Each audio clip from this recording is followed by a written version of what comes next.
नीम के पेड़ के पीछे। साल 1992 की बात है।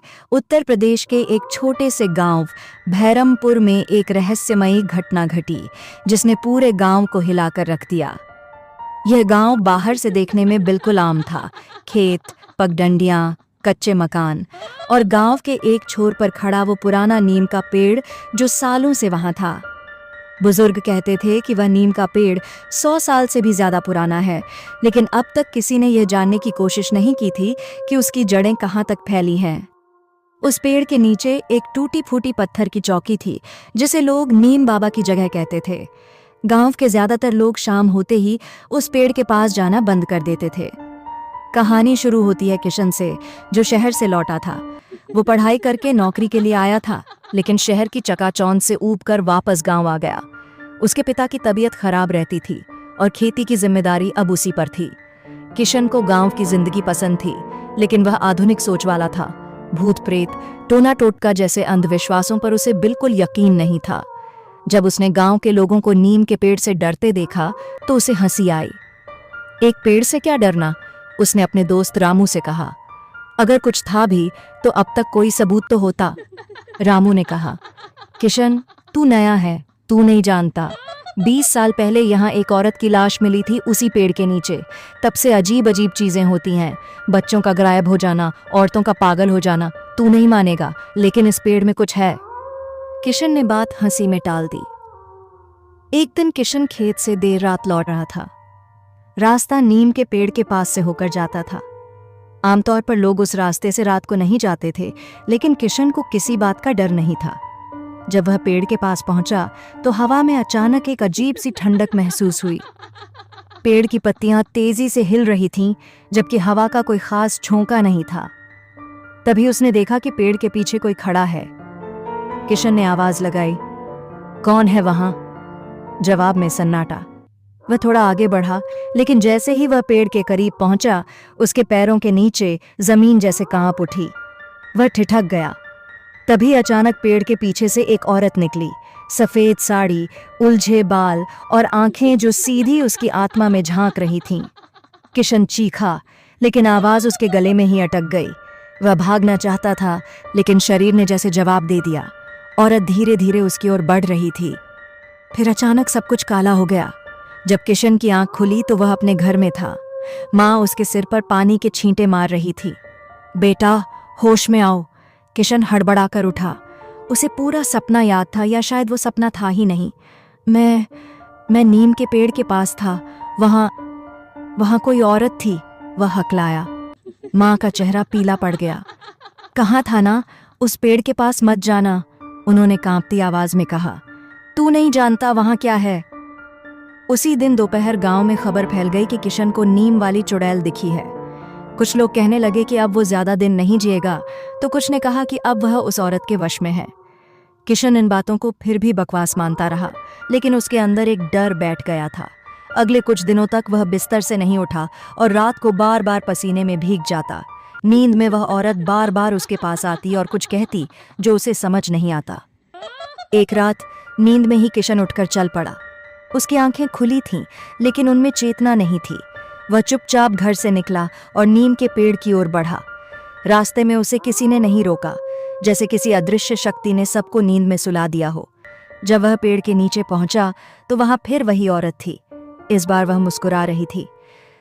तू आ गया, मैंने कहा था ना, तू अब मेरा है, वह बोली। उसकी आवाज मानो कहीं बहुत गहराई से आ रही थी, ऐसी आवाज जिसमें करुणा भी थी और आतंक भी। किशन की आंखों से आंसू बहने लगे, लेकिन वह हिल नहीं पा रहा था। औरत ने अपना हाथ बढ़ाया और किशन ने अनजाने में उसे पकड़ लिया। उसी समय अचानक बिजली कड़कने लगी और जोरदार गर्जना हुई। पूरा पेड़ कांप उठा। गांव के एक पुजारी, हरिनाथ बाबा, नींद से जागे।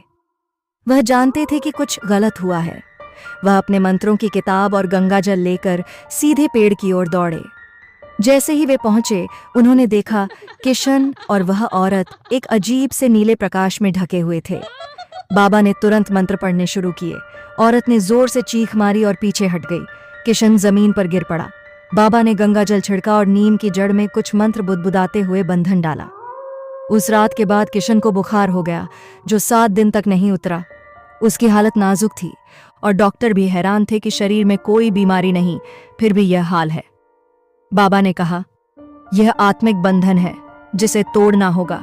ये आत्मा उससे जुड़ गई है, जब तक उसका पिंडदान नहीं होगा वह छोड़ेगी नहीं।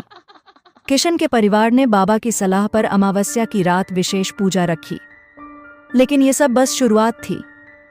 पूजा की तैयारी जोरों पर थी। पूरे गांव को बुलाया गया, क्योंकि बाबा ने कहा था कि सबका सहयोग जरूरी है। नीम के पेड़ के पास विशेष यज्ञ होगा और उसके बाद उसी स्थान पर चुड़ैल की आत्मा की मुक्ति की प्रक्रिया की जाएगी। किशन की हालत धीरे धीरे सुधर रही थी, लेकिन अब भी कभी कभी वह नींद में कुछ बड़बड़ाने लगता, जैसे कोई पुरानी भाषा में बात कर रहा हो। पूजा वाले दिन अमावस्या की रात थी। अंधकार अपने चरम पर था और हवा में एक अजीब सा भारीपन था। गांव के लोग थर थर कांपते हुए पेड़ के पास जमा हुए। बाबा ने यज्ञ शुरू किया। धुएं में हर तरफ हल्की नीली छाया दिख रही थी, जैसे कोई अदृश्य परछाई यज्ञ स्थल के चारों ओर घूम रही हो। बाबा ने सबको शांत रहने को कहा और मंत्रों की गति तेज कर दी। तभी अचानक किशन जोर से चीखने लगा। उसकी आंखें पलट गईं और वह जमीन पर छटपटाने लगा। 4 लोग उसे पकड़कर बैठे, लेकिन उसमें अजीब सी ताकत आ गई थी। उसने जोर से बाबा की ओर देखा और बोला, तू नहीं जानता मैं कौन हूं। ये शरीर अब मेरा है, इसे कोई नहीं बचा सकता। ये आवाज किशन की नहीं थी, ये वही औरत की थी। बाबा समझ गए कि आत्मा ने पूरी तरह किशन को घेर लिया है। उन्होंने मंत्र पढ़ते हुए गंगा जल उसके ऊपर छिड़कना शुरू किया और चंदन से बना ताबीज उसकी गर्दन में बांध दिया। एक तेज चीख गूंज उठी, जिससे पूरा जंगल हिल गया। पेड़ की पत्तियां जैसे आग पकड़ने लगीं और नीम की जड़ से धुआं उठने लगा। उसी समय बाबा ने जोर से एक विशेष मंत्र बोला, जिसे सुनकर किशन अचानक शांत हो गया। धुएं के बीच से वही औरत प्रकट हुई, अब पहले से ज्यादा डरावनी। तूने मेरी समाधि तोड़ी थी, उसने बाबा से कहा, अब सब भुगतेंगे।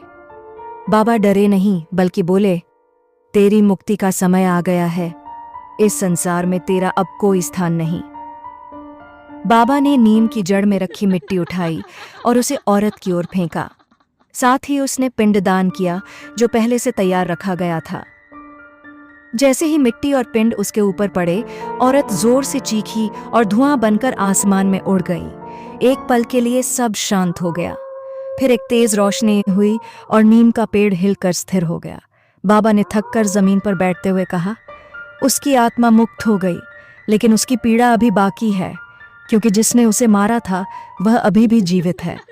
गांव में फिर सन्नाटा पसर गया। सब सोच में पड़ गए, क्या यह सच में अंत था या अब भी कुछ और बाकी था। किशन की तबीयत धीरे धीरे सामान्य हो रही थी, लेकिन वह पहले जैसा नहीं रहा। उसकी आंखों में एक स्थायी भय बैठ गया था। वह दिन भर चुपचाप बैठा रहता और रात को नींद में कुछ अजीब नाम बड़बड़ाता। गोवर्धन, सुखिया, कुएं की तह, आग। बाबा ने जब यह सुना तो उनके चेहरे पर गहरी चिंता की लकीरें उभर आईं। उन्होंने गांव के बुजुर्गों को बुलाया और पूछा, क्या कोई जानता है ये नाम किसके हैं? बुजुर्गों में से एक, दयाराम काका, बोले, गोवर्धन, ये नाम मैं भूला नहीं सकता। वह इसी गांव का जमींदार था, 50 साल पहले। बड़ा जालिम आदमी था। सुखिया नाम की एक लड़की को जबरदस्ती उठा ले गया था। वो लड़की बाद में उसी नीम के पेड़ के पास मरी हुई मिली थी। सबके रोंगटे खड़े हो गए। दयाराम काका ने थरथराती आवाज में कहा, कहते हैं सुखिया ने मरते मरते कसम खाई थी कि जब तक गोवर्धन को सजा नहीं मिलेगी उसकी आत्मा मुक्त नहीं होगी।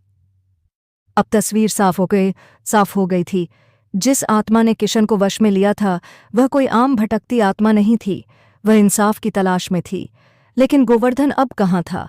कुछ लोगों का मानना था कि वह गांव छोड़कर चला गया था और शहर में बस गया। बाबा ने कहा, हमें उसे खोजना होगा, नहीं तो आत्मा फिर लौटेगी। किशन ने पहली बार कुछ कहा, वो अभी भी यही है, मैं जानता हूं। गांव में एक बार फिर हलचल मच गई। कुछ युवकों को साथ लेकर बाबा और किशन गांव के बाहर स्थित पुराने खंडहर की ओर बढ़े। ये वही हवेली थी जहां गोवर्धन कभी रहा करता था। अब वो वीरान थी। दीवारों पर बेलें चढ़ी हुई थीं और अंदर घुप अंधेरा था। किशन ने कहा, मैंने उसे यहीं देखा है, वो अब भी यहीं छुपा है। सभी अंदर दाखिल हुए। कमरे के एक कोने में एक बूढ़ा आदमी दुबका हुआ मिला। शरीर पर चिथड़े, आंखों में डर और चेहरा वैसा ही जैसा पुराने फोटो में दिखा करता था। वह गोवर्धन ही था, सालों से पागल बनकर इस खंडहर में छुपा हुआ। जैसे ही किशन ने उसे देखा, वह चिल्ला पड़ा, माफ कर दो सुखिया, मुझे मत जलाओ। सब हैरान थे। उसने सुखिया का नाम लिया था, जबकि किसी ने अभी तक उसका नाम नहीं लिया था वहां। बाबा ने तुरंत मंत्र पढ़ने शुरू किए और किशन को सुखिया की आत्मा की ओर से गोवर्धन से उसकी गलती कबूल करवाने को कहा। किशन ने वही दोहराया जो उसकी आत्मा में गूंजता रहा था, गोवर्धन, तूने सुखिया की हत्या की थी, उसका इंसाफ अभी बाकी है। गोवर्धन जोर से चिल्लाया और कहने लगा, हाँ, मैंने उसे मारा क्योंकि उसने मेरी बात नहीं मानी, सबके सामने मेरी बेइज्जती की थी। मैंने उसे कुएं में धक्का दिया था, लेकिन अब वो मुझे रात रात भर जलती आंखों से देखती है, वो मुझे छोड़ती नहीं। बाबा ने गोवर्धन को गांव के चौराहे पर ले जाकर सबके सामने उसके अपराध कबूल करवाए। उसी स्थान पर फिर एक पिंडदान की प्रक्रिया की गई।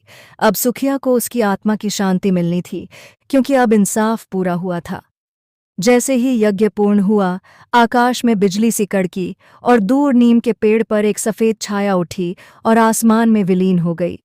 कुछ पल के लिए हवा थम गई, लगा जैसे कोई बोझ उतर गया हो। अब भैरमपुर गांव पहले जैसा नहीं रहा।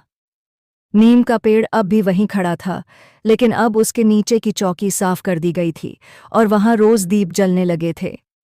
लोग वहां जाकर सुखिया की आत्मा की शांति के लिए प्रार्थना करते थे। किशन की जिंदगी धीरे धीरे पटरी पर लौटने लगी, लेकिन वह अब बहुत गंभीर हो गया था। उसे अब जीवन, मृत्यु और आत्मा के रहस्यों की गहरी समझ हो चुकी थी। कुछ महीनों बाद गांव में एक नई प्राथमिक पाठशाला खुली और किशन ने वहीं शिक्षक की नौकरी कर ली। वह बच्चों को पढ़ाता, लेकिन समय मिलने पर वह आत्मा और ऊर्जा के विषयों पर भी पढ़ाई करता। उसे अब एहसास हुआ था कि विज्ञान और आध्यात्म दो अलग धाराएं नहीं, बल्कि एक ही नदी की दो धाराएं हैं। एक दिन एक विदेशी शोधकर्ता गांव में आया, जो भारत में लोक कथाओं और आत्माओं पर अध्ययन कर रहा था। उसने जब नीम के पेड़ और सुखिया की कहानी सुनी तो हैरान रह गया। उसने किशन से मुलाकात की और सारी जानकारी मांगी। किशन ने कहा, जो कुछ हुआ वो सिर्फ कहानी नहीं है, वो चेतावनी है। आत्मा जब तक न्याय नहीं पाती, तब तक वह इस लोक में भटकती रहती है। उस शोधकर्ता ने वहां एक छोटा स्मारक बनाने का प्रस्ताव दिया, जो सुखिया के नाम हो, और उसमें यह दर्शाया जाए कि कैसे एक निर्दोष आत्मा ने वर्षों तक न्याय के लिए संघर्ष किया। गांव वालों ने खुशी खुशी मंजूरी दी। अब वहां एक छोटा पत्थर लगा है, जिस पर लिखा है, इस स्थान पर एक आत्मा ने अपने अपमान और दर्द का न्याय मांगा, उसे न्याय मिला, और अब यह स्थान चेतावनी है कि अन्याय कभी छिपा नहीं रहता। पर क्या यह सच में अंत था? एक रात किशन फिर उसी रास्ते से घर लौट रहा था। नीम के पेड़ के पास पहुंचा तो हवा में वही पुरानी ठंडक थी, लेकिन अब डर नहीं था। अब वहां एक गहरा सुकून था। पेड़ की पत्तियां जैसे आशीर्वाद में हिल रही थीं। किशन मुस्कुराया और आगे बढ़ गया, लेकिन जैसे ही वह मुड़ा, एक हल्की सी आवाज उसके कानों में आई, धन्यवाद। उसने पीछे देखा, वहां कोई नहीं था, सिर्फ हवा में एक धीमा शांत स्पर्श। सुखिया की आत्मा शायद अब सच में मुक्त हो चुकी थी। गांव अब उस घटना को भूल चुका था, लेकिन कुछ बुजुर्ग आज भी कहते हैं, जब हवा नीम के पत्तों में गुनगुनाती है तो वो सुखिया की आत्मा है, जो अब हर नारी के सम्मान की रक्षक बन गई है।